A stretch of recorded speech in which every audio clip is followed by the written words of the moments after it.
Before we begin, you guys and gals have been asking me for years, where on earth can I get those awesome game covers your band did, Kwing? Well, I'm proud to finally announce that the album will release on April 5th on iTunes and Zune, thanks in part to the efforts of the Game Station. So you will finally be able to download your favorite songs like Batman Return of the Joker Stage 1, the TMNT 4 medley, Mega Man 2, Zombies Ate My Neighbors, and so much more. So thanks so much for being patient over the years, and I hope that you enjoyed today's episode with Totalbiscuit.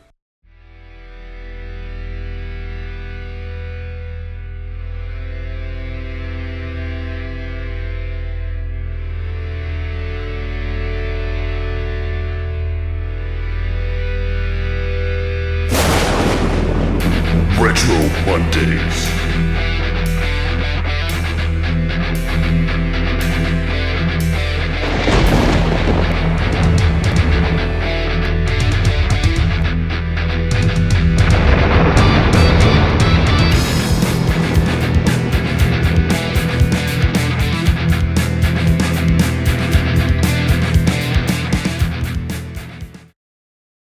Hey, what's happening, gamers? Welcome back to another episode of Retro Mondays. The goal of this show is, of course, to turn your Monday into a fun day.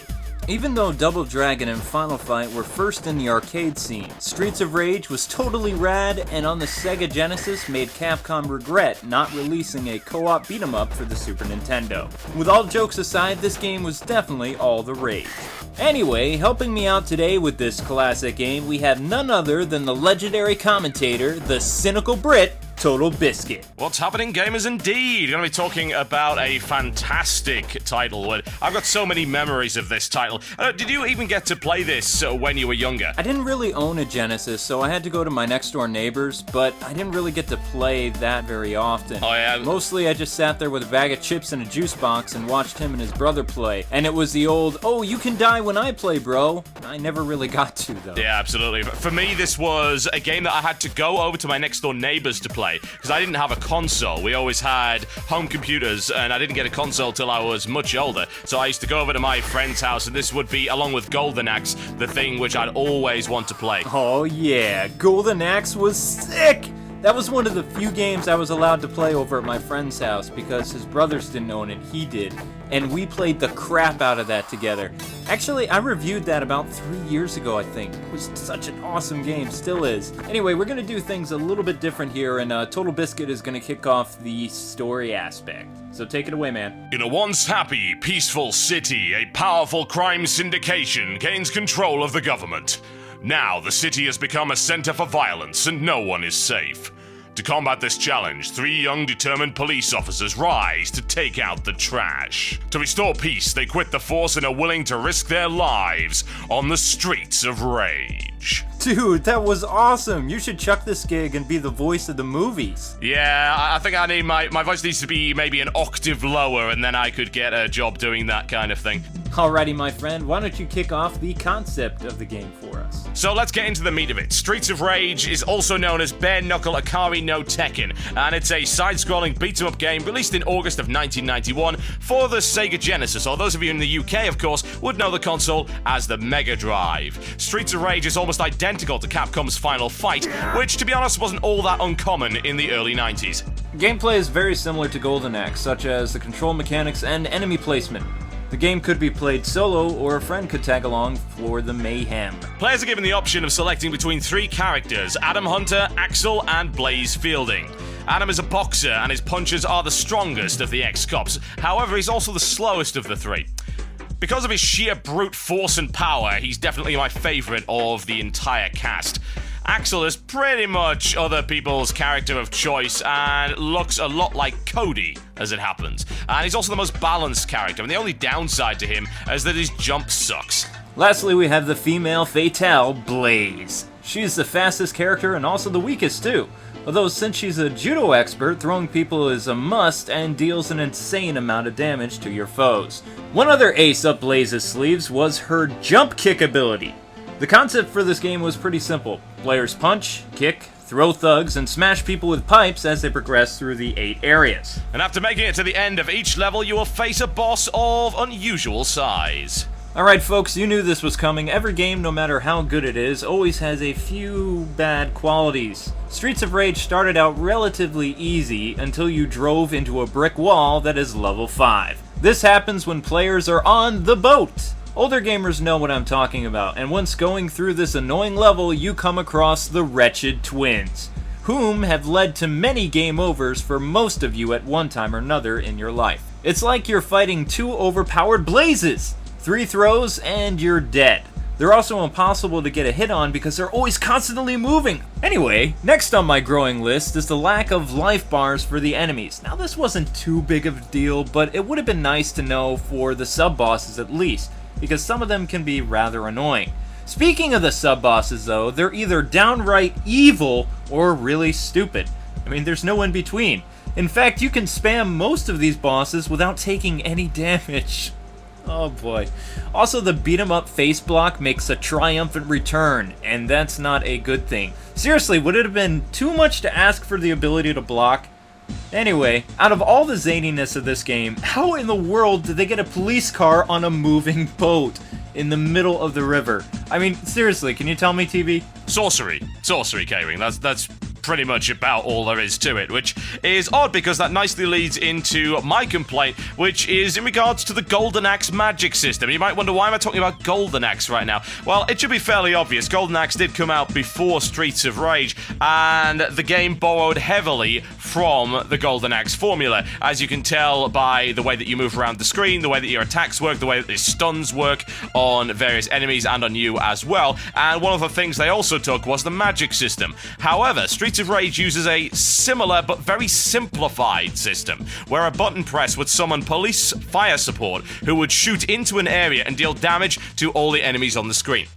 Now, this, if I'm totally honest, was not a suitable replacement for the magic system, which had various different levels. The more magic potions you collected in Golden Axe, the more powerful your magic would be, and the magic of each character varied in terms of its power. However, there are only 2 attacks in Streets of Rage, either a sort of firestorm shot from a bazooka, or a mortar which causes a ring of fire and then does damage to everyone on the screen anyway. I believe the only difference is actually in terms of visuals. And what's worse is it breaks the flow of combat. It cuts away from the screen to show a canned cutscene of a police car driving in and a police officer getting out of the car and then actually doing the fire support. And this whole thing takes about 10 to 15 seconds or so to actually go off. So that isn't so great. Now, this was replaced with special combat moves in Streets of Rage 2 and 3, which allowed the use of powerful attack combos without interrupting the flow of combat. But that has got to be one of my particular peeves, and also the special system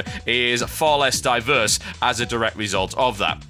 What I'd also say in terms of the diversity is that there is a lack of move variety in the character roster of this particular game. The 3 characters handle extremely similarly in the way that they actually attack, although they do move and jump at various different speeds. However, that problem does get addressed in the sequels, Streets of Rage 2 and 3. So with our gripes aside, time to move on to the stuff we both liked about this game. So please put your flamethrowers away until after this segment. That goes for Totalbiscuits fans with their Gauss rifles and Thunder Furies too. Indeed, behave yourselves, folks. Honestly, I think that the visuals look really good in this game, but for me it looks too similar to Revenge of Shinobi, especially that one scene where the waves are coming up on the beach. Absolutely, you will see similarities between all of the Sega games of that time, and it's funny that one of the cartridges you could actually buy was a triple pack that had Revenge of Shinobi, Streets of Rage, and Golden Axe on it, and they were all graphically very similar. However, what I will say is the vibrant neons, the dirty-looking streets, and the enemy design, which in many places bordered on the absurd, is what really sets this game apart for me. It simply looked like nothing else at the time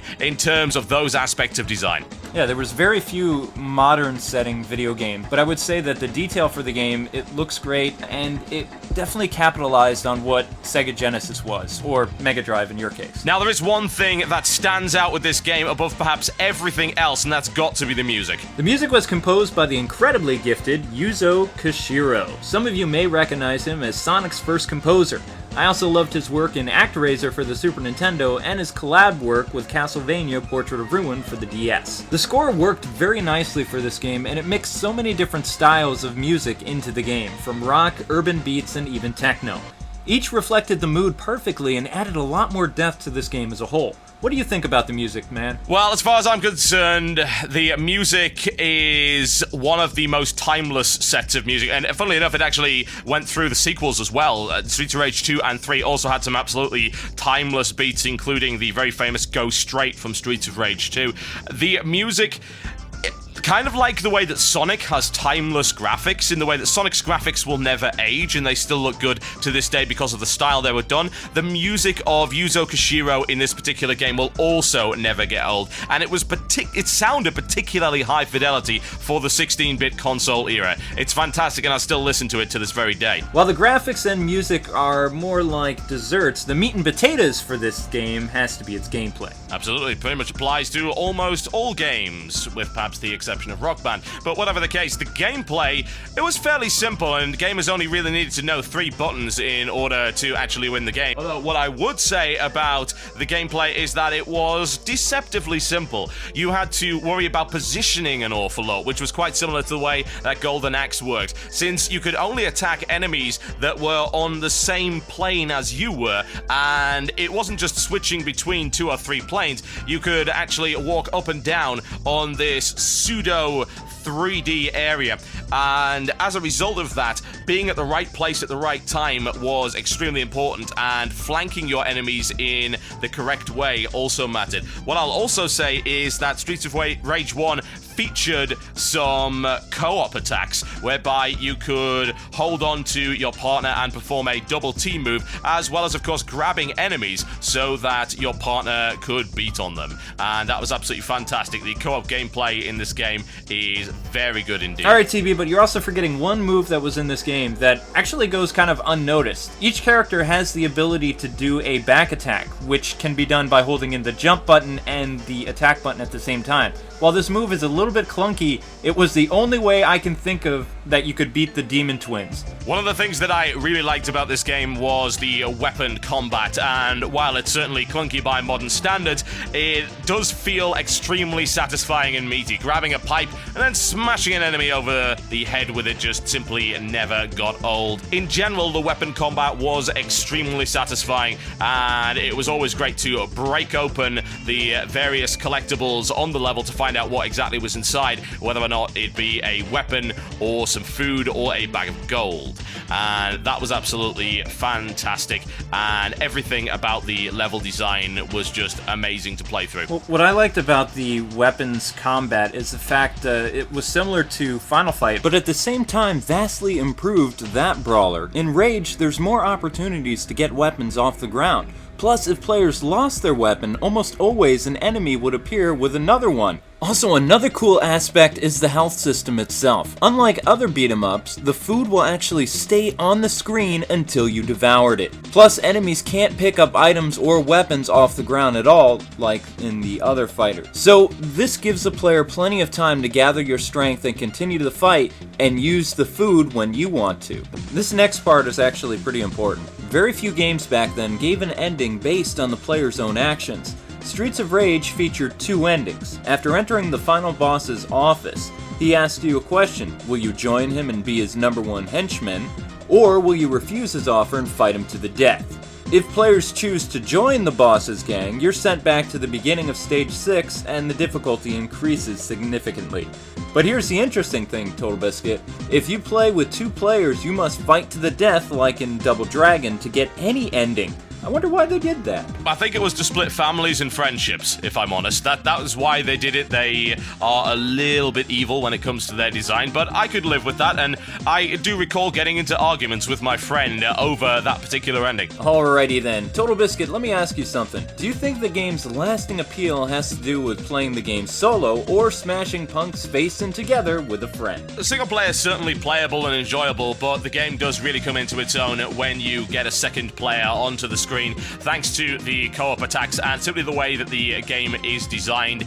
It is absolutely fantastic fun with a friend. It continues to be fantastic fun with a friend, and it's a very playable game to this day as far as I'm concerned. The combat remains meaty and satisfying, and the fact that you can grab plenty of weapons on the screen and clear out enemy after enemy after enemy is something that really doesn't get old. I would agree to that. I think that the co-op was a lot of fun to play, and it just added so much to the game, more so than single player.